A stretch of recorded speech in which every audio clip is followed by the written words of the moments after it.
Folks, welcome to an all new So Bad It's Good. This is your pal Ryan, and this is your Monday episode. We have Sophie Ross with us for a pop culture roundup. You can skip right to her, there's timestamps. But we're going to talk a little bit about what to watch this week before we do that. How was your weekend? How was it? How was Mother's Day? Was it good? For all the mothers out there, did your kids do something nice for you? I hope they did. I hope you have the best week ahead. Listen, Mother's Day, I guess this is the second one, right? Without mom. And it's a bummer, but you go on social media and you see all these things with everybody posting about their mothers, and it's really happy. Like it doesn't bum me out. Like, the passing of my mom bums me out, but I love to see mothers being celebrated, or I don't know, it fills me with so much joy. And we're coming up, what has it been, a year and 7 or 8 months? I don't know who's counting, but, yeah, it's weird. That first year, I was writing about this today on Instagram, that first year after you lose somebody that is so important to you, you really, and you don't realize this until afterwards, is that you really walk through that like a zombie. Like, I was able to do this, and thank God I had the podcast to do, because it gave me something to focus on. But other than that, like there's just huge pieces that are gone from my memory. And you just don't realize how much you were kind of walking around like a zombie. And then the second year, you think that gets easier, but in some ways it gets harder because you sober up. You wake up and you realize, oh my God, there's this loss, and this loss is forever, or this loss is until I'm gone off this mortal coil. And it's so hard to reconcile. And then you just have photos, or even like, you listen to her on this podcast. And I've only done that once, by the way. And it wasn't nearly as bad or traumatizing as I thought it would be. It actually was really nice. Like, I have all these voice messages saved from when I wouldn't answer her calls. It said, but I was looking through all these photos, and it's that thing of like, oh, I've seen all of these photos. And so that's the thing that sometimes makes you sad. Is you're like, oh my God, if only there could be new photos that I haven't seen, like new, and you realize you're not going to get those. And I don't mean I want to use AI to create new photos at all. In fact, no AI at all. But no, man, it's you guys know you've had loss. Is it just you just really really miss that person, and life gets a little less sweeter. I mean, it gets, life is great in these capacities or things that I'm doing, but sometimes it's a little less sweeter because you want to be able to share those things with that person. But anyways, still not, it wasn't one of those things that I was bummed out about today. Yeah, I just miss my mom. That's it. So shout out to Becky Bailey. Hopefully you don't have podcasts in heaven or wherever you are, but my God, if you do, please, leave it 5 stars on Apple Podcasts and Spotify, and subscribe to our YouTube channel up there in heaven. Okay. You can see most of the episodes on YouTube now. Oh yeah, and also I did a whole Patreon on, was it Friday or Saturday, of just the Valley After Show. And I'm telling you, this Valley After Show on Peacock cracks me up. And there are so many little details in the after show. It is really something to behold. When you can have Jax in a conversation with Schwartz and Jesse Lally, I mean, it's performance art almost. It's truly spectacular on top of very frightening. Okay, so today we talk about all the new announcements that Bravo made this week. What is happening to Roni, because Page Six released that it was canceled on Friday, and then Andy Cohen said later in the day that it is not canceled. There's a lot of rumors and rumors, as Meredith Marks would say. Oh my God, by the way, Real Housewives of Salt Lake City is doing, I think, their final cast trip for this season, which they're filming right now. And guess where they're going? Greece.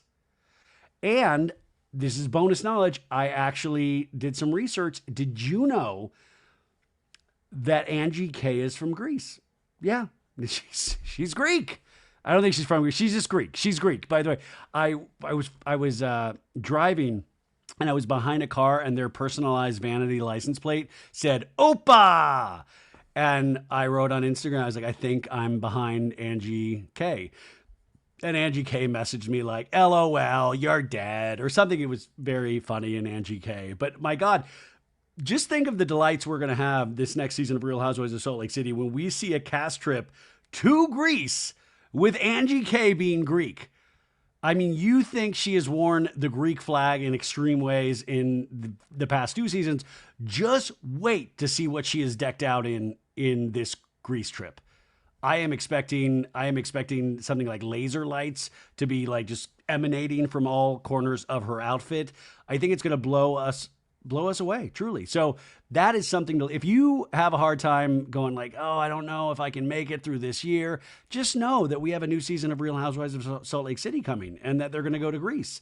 Let's go through a lot of the programs that you should be watching or be aware of. Now, this is going to be a list that goes all over the map. I'm pulling from a bunch of different sources here, so we're going to go all over the world here. Now, tonight, which is Sunday, I'm recording this on Sunday night. We had Real Housewives of Atlanta, episode 10. By the way, we have Cynthia Bailey and Crystal Minkoff on the show. I think they're coming up on Tuesday's episode. So make sure you tune in all week because we also have a bunch of the Secret Lives of Mormon Wives cast members. It's going to be a good week of shows, and I appreciate you guys listening, watching, telling your friends, making like literally holding your friends down and making their eyes stay open to watch and or listen to. I just appreciate it all. So anything that you can do to push the gospel of So Bad It's Good out there, I do appreciate. We had the third episode of Bravo's Love Hotel. I have really enjoyed the first two episodes. Shannon Bedore, Countess Luann, Ashley Darby, and Giselle Bryant. I mean, I am so enjoying this. I have not gotten to watch the third episode tonight. I think I'm going to do that after I talk to you guys. But I've enjoyed it so far. And a lot of people are already saying like, oh, put like younger Bravo cast members at the Love Hotel next season. First off, we got to all make sure we're watching this season so they can get a second season. But there is something I like about a woman that is above 40 on these shows, just because I feel like there's more stakes and that they've had more life experience. Now, Ashley Darby, that's kind of the wild card on Love Hotel because she is younger than the other ladies. So it's a little weird that they threw her in, but I like it so far. And then also, me and Sophie talk about this show, The Rehearsal with Nathan Fielder. I also did a segment on it on one of the shows last week. We had the fourth episode tonight.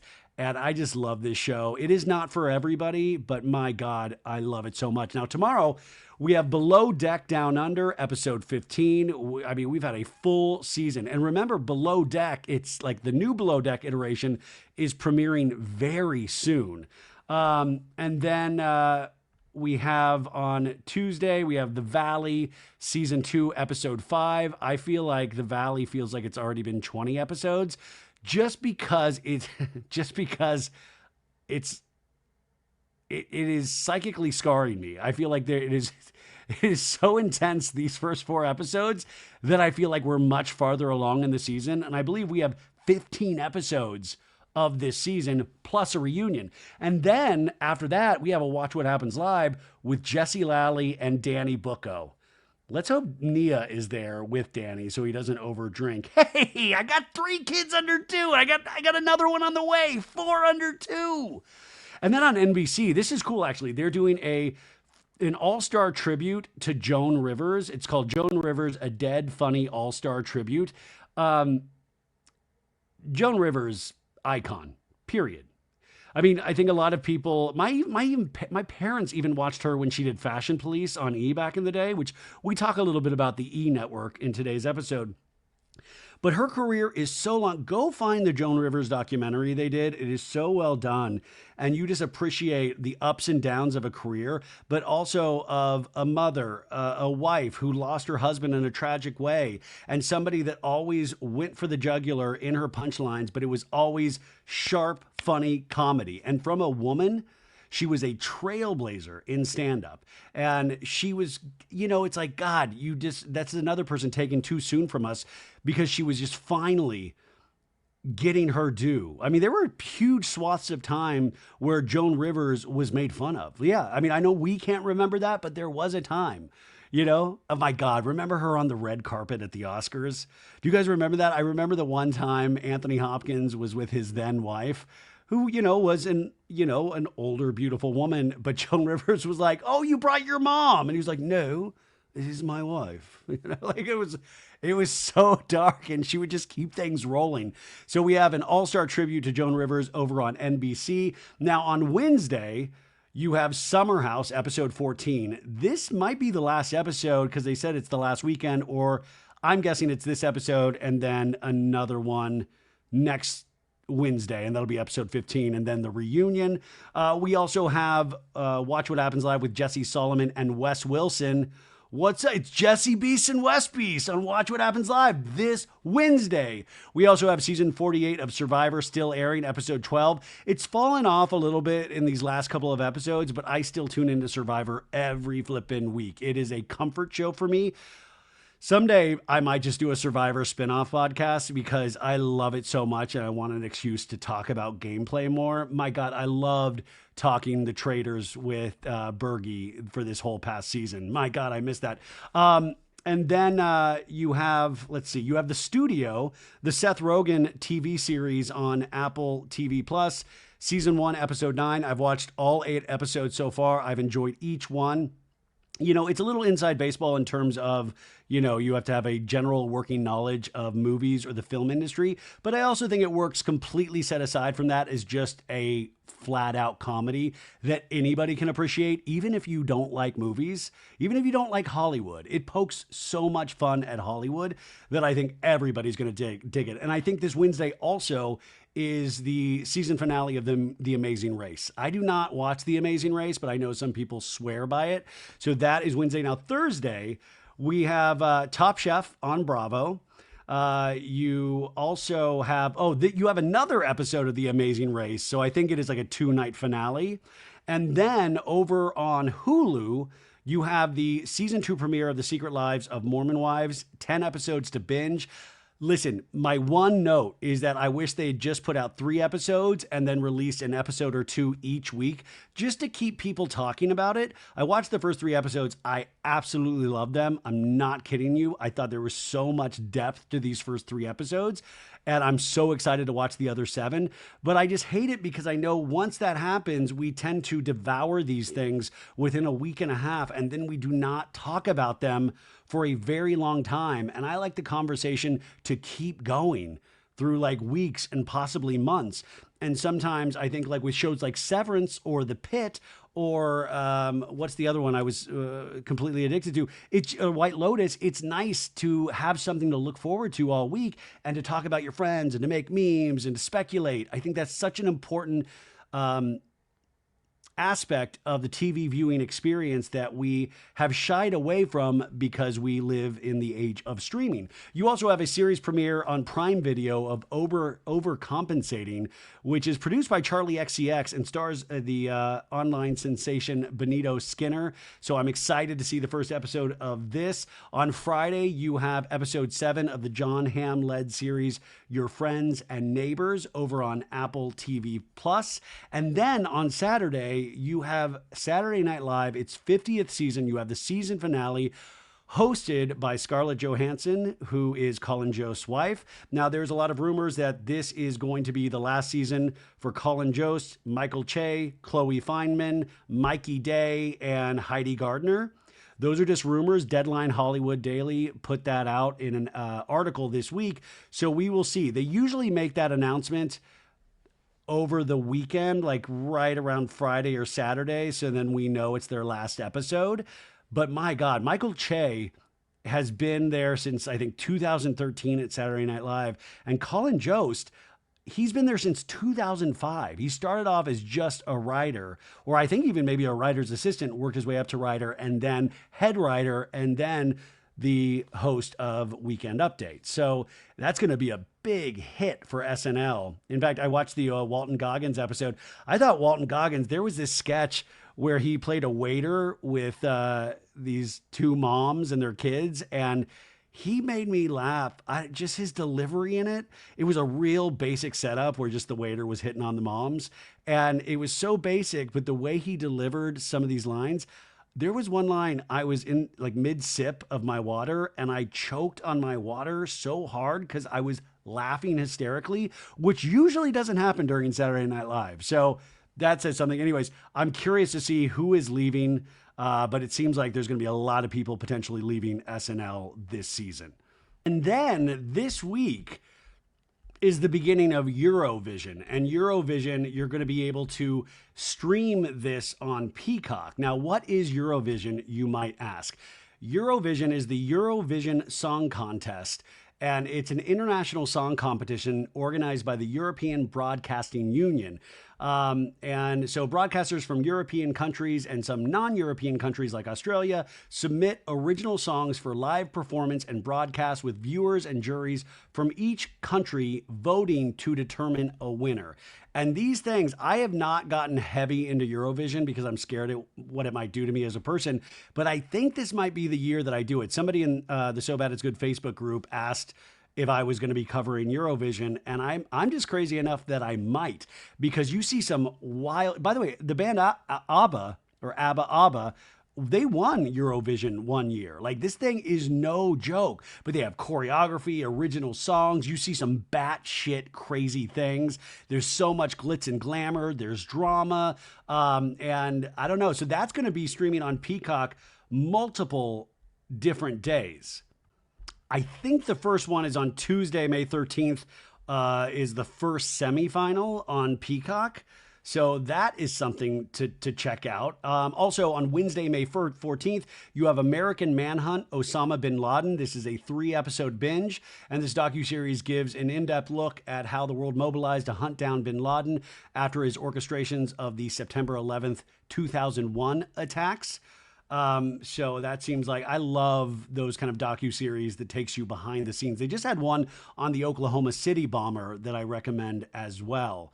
Let's see, what else do we have here? God, Eurovision's like every day after Tuesday, it looks like.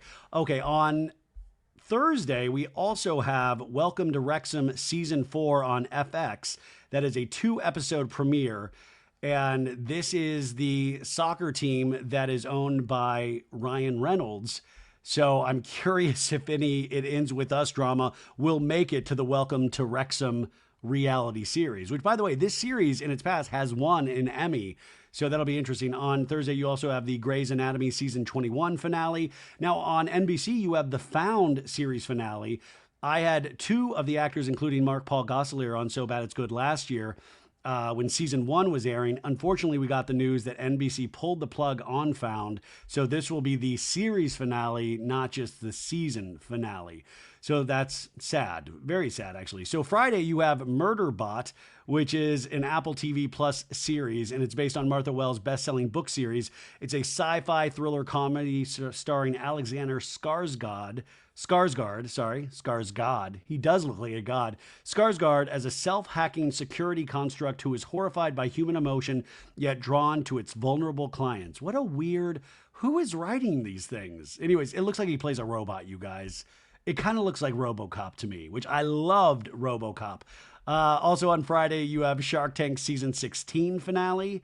I've said that to you guys before. There was a couple-year period where I was super into Shark Tank, and I have tipped out since then. But that seems like Shark Tank's one of those shows where if you go into a hotel or something and there's like a Shark Tank marathon, that's a good night of TV, period.